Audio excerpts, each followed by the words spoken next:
রাজশাহী বিশ্ববিদ্যালয় কেন্দ্রীয় ছাত্র সংসদ রাকসু নির্বাচনে মনোনয়নপত্র সংগ্রহের শেষ হয়েছে।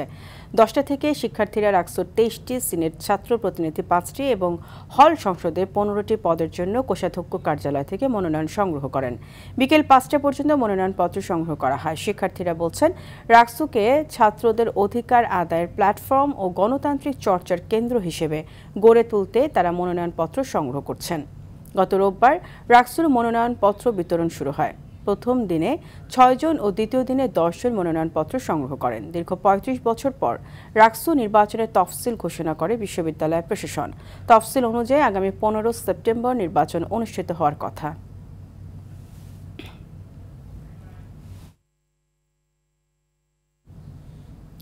দর্শক, এই বিষয়ে আরও জানাতে রাজশাহী বিশ্ববিদ্যালয় থেকে সরাসরি যুক্ত হচ্ছেন সহকর্মী মুস্তাফিজ রকি। রকি, রাকসু নির্বাচনের সর্বশেষ তথ্য কি আছে আপনার কাছে?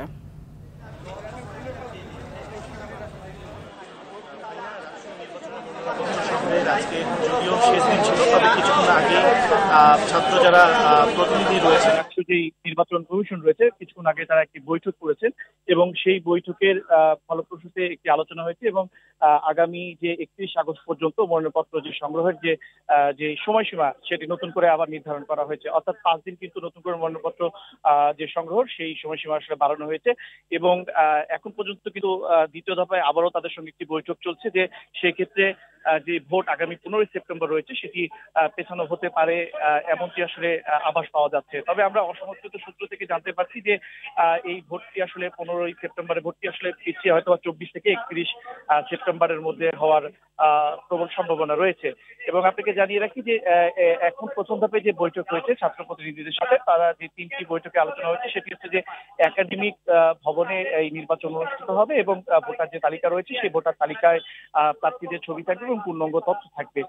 এবং আপনাকে যেটি প্রথমে বললাম যে 31 আগস্ট পর্যন্ত যেটি আসলে যে মনোনয়নপত্র যে সময়সীমা সেটি নির্ধারণ করা আছে। এর আগে আমরা দেখেছি যে সকাল থেকে ছাত্রদল বা ছাত্র শিবির বা অন্যান্য রাজনৈতিক সংগঠনের পক্ষ থেকে তেমন ভাবে খুব একটা যে মনোনয়নপত্র সংগ্রহ সেটি কিন্তু আমরা দেখিনি। তবে আমরা যতটুকু আসলে তথ্য পেয়েছি যে রাকসু এবং সিনেটের এখন পর্যন্ত মোট 110টি মতো মনোনয়নপত্র সংগ্রহ করা হয়েছে এবং রাজশাহী বিশ্ববিদ্যালয় শাখা ছাত্রদলের পক্ষ থেকে 5টি আসলে দাবির তারা অনড় ছিল এবং তারা বলছেন প্রথম বর্ষের যারা শিক্ষার্থী রয়েছেন তাদেরকে ভোটে আসলে তালিকায় যুক্ত করার কথা জানিয়েছিলেন। অন্যথায় তারা কিন্তু আসলে বলেছেন যে মনোনয়নপত্র সংগ্রহ করবে না।